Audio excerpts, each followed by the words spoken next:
Ahora vamos a entrar en materia y, si nos lo permiten, vamos a ponernos un poco filosóficos, porque en tiempos de corrupción galopantes, del todo vale, ¿no?, de que el fin justifica los medios, vale, yo creo, la pena reflexionar desde un punto de vista filosófico sobre los códigos éticos imperantes en nuestra sociedad. ¿Se han devaluado? Esa sería una de las preguntas. ¿Una sociedad con malos códigos éticos es una sociedad enferma? ¿Qué habría que hacer para recuperar algunos valores perdidos? Pues bien, para hablar de estos y otros aspectos de los códigos éticos, contamos en la mesa con Francesc Torralba, filósofo y profesor de ética de la Universidad Ramon Llull. Muy buenas tardes, bienvenido. Muy buenas tardes. Y contamos también con José Luis Fernández, director de la Cátedra de Ética Económica y Empresarial de la Universidad de Comillas y autor de Ética, Responsabilidad Social y Modelos de Empresa. Bienvenido. Muchas gracias. Bienvenido. Bueno, pues partiendo de esa premisa, ética, hay que decir, proviene del griego éticos, que significa carácter, puede definirse, por tanto, a la ética como la ciencia del comportamiento moral, ya que estudia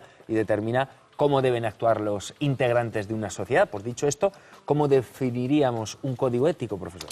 Pues un código de ético es un texto breve, generalmente constituido por un conjunto de artículos que identifica cómo debe regularse una determinada comunidad de personas. Por ejemplo, el código de ética de enfermería, de medicina, de docentes, de psicólogos.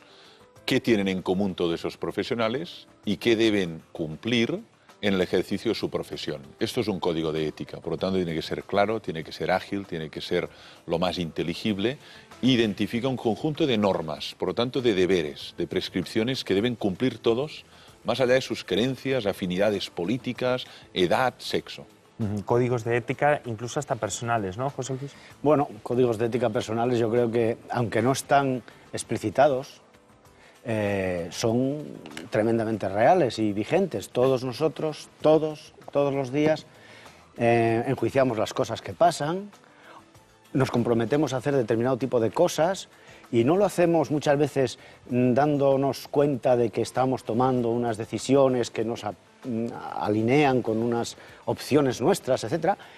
Pero eso es lo que nosotros pensamos que es lo correcto. Es decir, todos nosotros, desde que nos levantamos hasta que nos acostamos, cuando vamos a trabajar, cuando interactuamos con los compañeros, etcétera, en la casa, la familia, siempre hacemos las cosas y si tiráramos hacia atrás veríamos que las hacíamos desde unas opciones, desde unos valores, desde algo que nos importa, que nos gusta y por lo que apostamos. Y ese es el código personal de cada quien. Ese es el código personal. ¿Cada uno tiene su código ético? Sí, lo que pasa es que es evidente que en una colectividad y en una comunidad y en una organización, una empresa, un colegio, un hospital, es fundamental identificar esos mínimos éticos exigibles a todos, ¿eh? Es decir, ahí puede haber una enfermera que entre siempre a las 5 de la tarde, puntualmente, pero una entra a las 5:40. Pues aquí hay un problema ya, ¿no?, que tiene que ver con la puntualidad. Por eso, cuando se habla de códigos de ética, institucionales o profesionales, se identifican esos mínimos exigibles. Por eso hablamos de ética mínima y, por lo tanto, tienen que ser consensuados, dialogados y asumidos por toda la colectividad. Pero, como dice José Luis Fernández, es verdad, cada cual a su título individual tiene su código de conducta, su manera de entender cómo debe actuar como profesor, como ingeniero, como médico, como lampista, como psicólogo. ¿El bien por encima del mal sería un código ético personal? Hacer el bien y evitar el mal es el más vacío de los mensajes, de los códigos éticos, de los mensajes, pero el más global, el más genérico. La cuestión está en definir qué es el bien. Y por eso, más allá de lo que cada cual piensa o hace, cada uno de nosotros nos ganamos la vida haciendo determinado tipo de cosas que hacemos no desde cero, sino en un proceso ya histórico y junto con otros. Los colegas, los que hacen lo mismo que nosotros. Y somos profesionales, y los profesionales nos ganamos la vida porque aportamos un determinado tipo de bien a la sociedad. Pensar cuál es el bien que aportan los profesores, o cuál es el bien que aportan los médicos, cuál es el bien que aportan los periodistas, cuál es el bien que aportan cualquier profesión, es por donde habría que empezar. ¿Cuál es la razón de ser profunda de la profesión que yo tengo? Y eso marcará el nivel y el estándar por donde debo andar y en cuanto yo lo alcance más o menos, seré más o menos excelente como profesional. Claro. Lo que sorprende es la multiplicación de códigos de ética. Tú hablabas de que quizá la corrupción, quizá la sensación de que vale todo, es algo que está muy extendido. Y sin embargo, en los últimos 10 años, tanto José Luis como un servidor, hemos participado en la redacción de códigos de ética de colectivos muy distintos, de organizaciones muy distintas, ONGs, organizaciones lucrativas, del ámbito de la salud, del ámbito industrial, del ámbito de las telecomunicaciones. Y la pregunta es, bueno, ¿y por qué? Una hipótesis quizá que lo que ocurre es que nos damos cuenta de lo que pasa cuando vale todo, que se deshacen las organizaciones, que se producen agravios comparativos, resentimientos, injusticias, y quizá eso es lo que explique esta necesidad de poner negro sobre blanco lo que a veces nunca se había escrito, y que sin embargo parece que es esencial ponerlo negro sobre blanco. Quizás sería una explicación, pero en cualquier caso es verdad que en los últimos años estamos asistiendo a un boom, una explosión de códigos de ética en campos profesionales muy distintos, desde docentes, árbitros de fútbol, a centros de gimnasia o de educación física, ¿no? Cómo tratar al cliente, cómo tratar los profesionales entre sí para que las relaciones sean excelentes. Quizás las instituciones, los gobernantes están faltos de ética. Eso es muy fácil de decir. Y tirar por elevación suele resultar también injusto. Claro que hay gente corrupta, mucha, en todos los sitios, entre los gobernantes, entre los políticos, pero también entre otra inmensa cantidad de profesionales. Todo aquel que no hace bien lo que tendría que hacer está corrompiendo su funcionamiento como profesional. Y a base de corromper el funcionamiento profesional acaba corrompiéndose también como persona. No te puedes fiar de él. Padecemos una crisis potente de confianza. Y esa es más gorda que la crisis económica. Tenemos una crisis de confianza y como no nos fiemos unos de otros, no tenemos futuro, no es sostenible una sociedad. Pero tiene que ver esa crisis de confianza con estas malas prácticas. Corrupción, prevaricación, nepotismo, discriminación, a veces de género, a veces étnica, a veces social.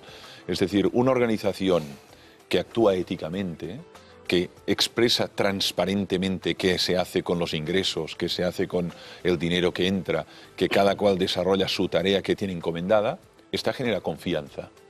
Por eso es verdad que padecemos una crisis de confianza, pero es desigual.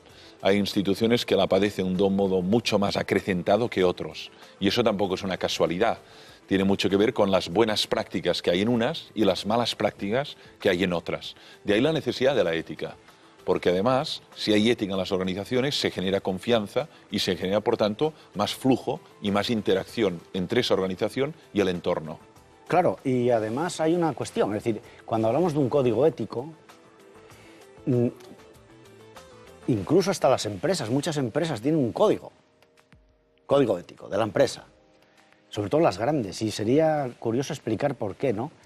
Pero cuando hablamos de códigos éticos, a veces tendemos a pensar que son solo, que también, normas que hay que cumplir, reglas que hay que seguir. Pero es que también se puede entender que el código ético es más aspiracional, es decir, como valores por los que merece la pena trabajar o bienes por los que merece la pena empeñarse. Es decir, código ético no tanto como usted no haga esto, sino sería bueno intentar hacer aquello otro. Y eso es también un código ético, no tanto código en cuanto norma de qué debo hacer o qué está prohibido, sino como propuesta de qué es deseable o qué sería mejor para la sociedad. José Luis, no me quiero quedar con la intriga.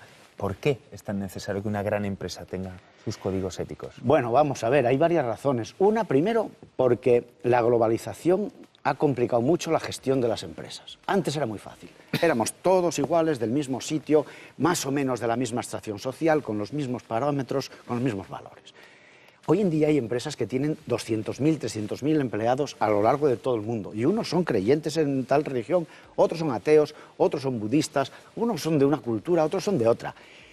¿Cómo puedes tú gestionar una empresa de 200.000 personas si no tienes, lo que decía antes Francesc, unos mínimos, unos básicos, unas reglas del juego, unas rayas rojas, más allá de las cuales no pasa? Sin ética no hay gestión. No se puede gestionar bien. Claro. Bien. Y sosteniblemente.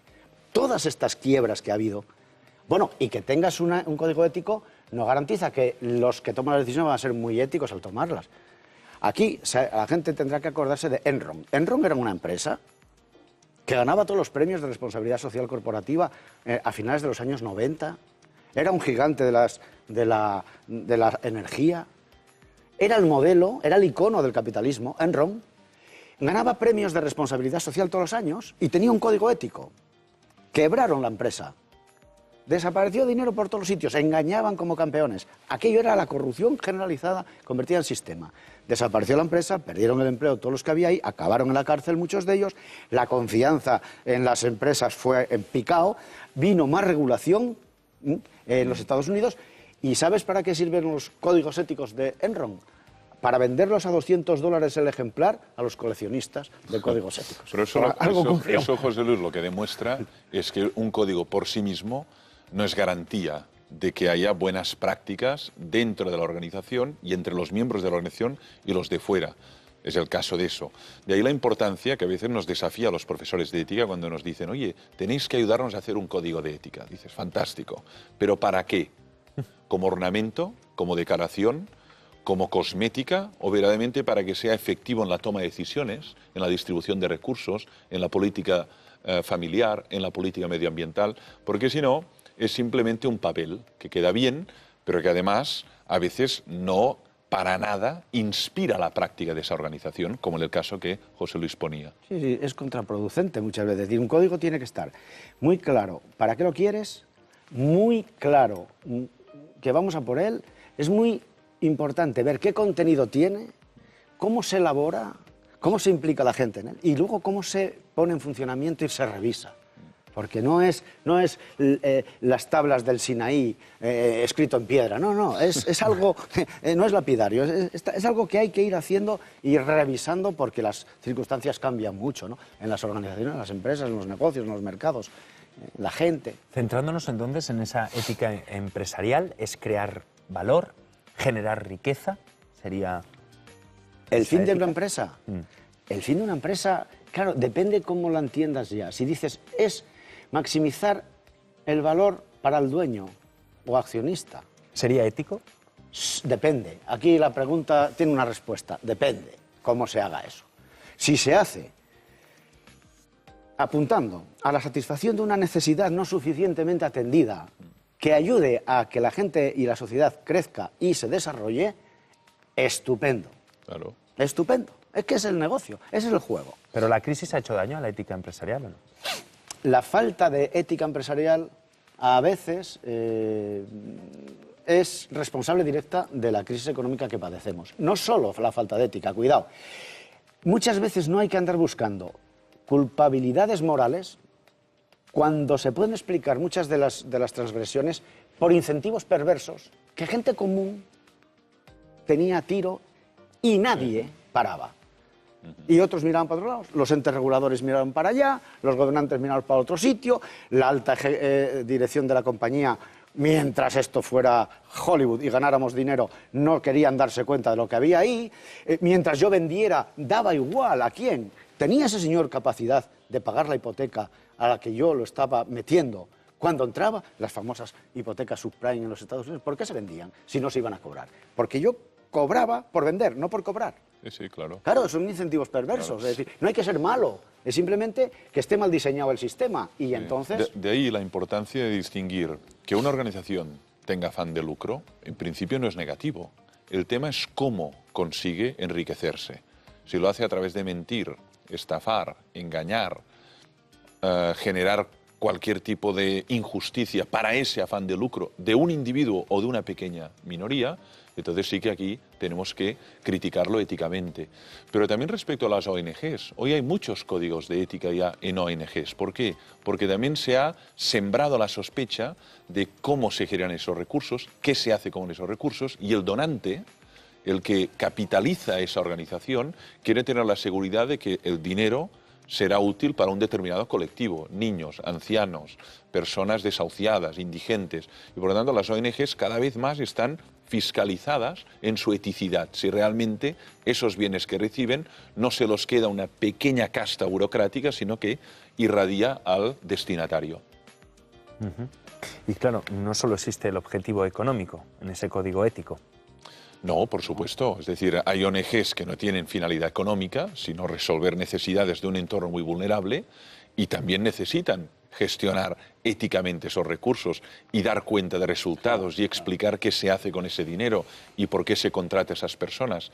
Es decir, ¿se puede uno verdaderamente ganar mucho dinero y respetar las normas éticas? Sí, pero también puede pasar lo siguiente, ¿no? Que una persona que no tenga como finalidad el ganar dinero, pues no gestione éticamente esa organización y eso genera al final unas distorsiones dentro de ella, unos agravios comparativos que al final genera patologías en esa organización. Celos, resentimientos, rencores y la comunidad, que es una organización, se va partiendo, se va disolviendo. Pero al final los códigos éticos, tanto de empresas como de individuos, son papel mojado, da la sensación de que queremos limpiar nuestra conciencia y luego... En muchos casos son papel mojado, en otros casos son boomerangs que vuelven contra el que los lanza al mercado y se le vuelven y le dan a la cabeza. Otras veces generan un cinismo dentro de la propia organización que dicen, sí, ya te veo venir, ya sé por dónde vienes, ¿no? Es decir, genera una... si se hacen mal, vale más no entrar a jugar esos balones tan complicados si no estás queriendo hacerlo bien, porque si lo haces mal, tienes un problema más gordo que el que quieres resolver. Si es solamente efecto escaparate, porque es lo políticamente correcto, porque es lo que todo el mundo hace, porque es, bueno, evidentemente puedes hacerlo, nadie te va a decir que no, pero eso va a ser papel mojado y puede ser que sea perjudicial para ti a plazo. Claro, porque el usuario, si lee que hay unos valores que, por ejemplo, pone puntualidad, usted es una compañía aérea y me promete puntualidad y llevo 3 horas esperándome en un aeropuerto, pues me voy a quejar. Diré, oiga, al menos no digan que ese valor es para ustedes fundamental. No lo expongan, porque al exponerlo y ver lo que ocurre hay una contradicción flagrante, ¿no? De ahí es verdad, se juega con un tema muy difícil, ¿no?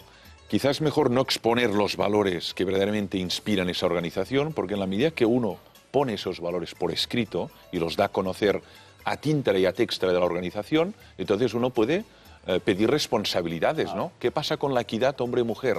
¿Qué pasa con la responsabilidad medioambiental y los desechos? ¿Qué pasa con la responsabilidad familiar cuando los trabajadores no tienen tiempo para ver a sus hijos? Son temas que pueden aparecer cuando se ha expuesto cuáles son las exigencias que asumimos. ¿Y qué pasa con las preferentes? Porque en un momento dado es una muestra de falta de ética de ciertas entidades bancarias. Volvemos a lo mismo, es decir, hay bancos ahora que están escorándose hasta el péndulo para el otro lado. Tú ahora ves, por ejemplo, yo en Madrid paso por la calle y veo una cosa y yo digo, ¿pero esto realmente es un banco? Porque da la impresión de que es el cuento Caperucita Roja, es decir, nuestros valores, la sociedad, el no sé qué, pero vamos a ver. O sea, esas sobreactuaciones, para la gente que no es tonta del todo, son absolutamente... Esos relatos absolutamente incomprables. Y lo de las preferentes, hombre, que ahora empiecen a decir, vamos a empezar por los principios. Está bien como eslogan y gancho, ¿eh? Vamos a empezar, ahora sí que vamos a ser buenos. Yo tengo una hija que cuando era pequeña y cuando vino la primera vez, Bárbara, cuando vino la primera vez aquella tregua de la ETA, y ella tendría 5 años o 6, decía, dicen los de la ETA que ya van a ser buenos, pero yo no me lo creo. Pues pueden decir misa. Los códigos éticos hay que verlos por sus resultados, por sus frutos. Claro, pero como una de las entidades hoy que sufre más descrédito y crisis de confianza son las entidades financieras y bancarias, por eso hay esa retórica, es decir, primero los principios, primero los valores, porque el ciudadano está verdaderamente en una actitud de suspicacia. Lo que pasa es que de nuevo se juega en la credibilidad, ¿no? Porque si empieza de nuevo ese relato, ese discurso, ese cuento de Caperucita, pero al final no se lo creen y no lo cumplen, pues el ciudadano empezará de nuevo a sospechar de si verdaderamente es simplemente una operación de fachada, de cutis. ¿Y hasta cuándo hay que darles confianza y voto a los que lo merezcan siempre? A los que lo merezcan siempre. Y ahí hay una labor muy importante, que yo creo que en España todavía estamos un poco lejos de lo que deberíamos ser. La sociedad civil, los medios de comunicación, los ciudadanos, los consumidores, tenemos que ser más proactivos, no digo yo más beligerantes, pero más proactivos, demandar más. Tenemos derecho a pedir que me cuenten lo que están haciendo. tenemos derecho a exigir que me traten bien, que no me maltraten. Los del gas, los de la telefonía, los del no sé qué. Es decir, tenemos que ser más dignos, más fuertes a la hora de reclamar nuestros Reivindicar. derechos. Reivindicar. Pero quizás luego te tienen media hora al teléfono, esperando y no te resuelven el problema. Ya, mira, yo la José última Luis. vez que tuve que hablar con para una reclamación de una línea telefónica, hablando con una señora, que no la entendía, porque está subcontratado en América Latina, dije, quiero que me atiendan en catalán. Y cuando me pasaron en catalán, dije, mire, me va a atender usted si no le importa en castellano, porque a la otra señora no la entiendo. ¿Por qué? Porque habla un idioma que es un español que yo no entiendo. Compañías que carecen de código ético, entonces, lo vemos a diario. O que lo tienen, pero no lo cumplen, lo han hecho de carácter retórico o cosmético, o simplemente pues lo han hecho encargado, pero no ha sido asumido. Eso es lento, ¿eh? Es decir, hay que asumirlo en todos los órganos, hay que hacer una pedagogía del código, hay que identificar las dificultades, los obstáculos. Es decir, no es fácil eso, pero en cualquier caso, de lo que no cabe duda es que solo se cobra confianza si verdaderamente se cumplen esos valores institucionales que tiene una organización. Si no, fácilmente identificas la incoherencia. ¿Y eso qué genera? Pues la diáspora. El cliente, el usuario dice, de ese hospital no me fío más, de ese hotel no me fío más, porque dicen que ofrecen eso, pero luego no lo ofrecen. Pues con esta conclusión del profesor Torralba lo dejamos. Francesc, muchísimas gracias. José Luis Fernández, un placer tenerle con nosotros. Gracias. Suerte.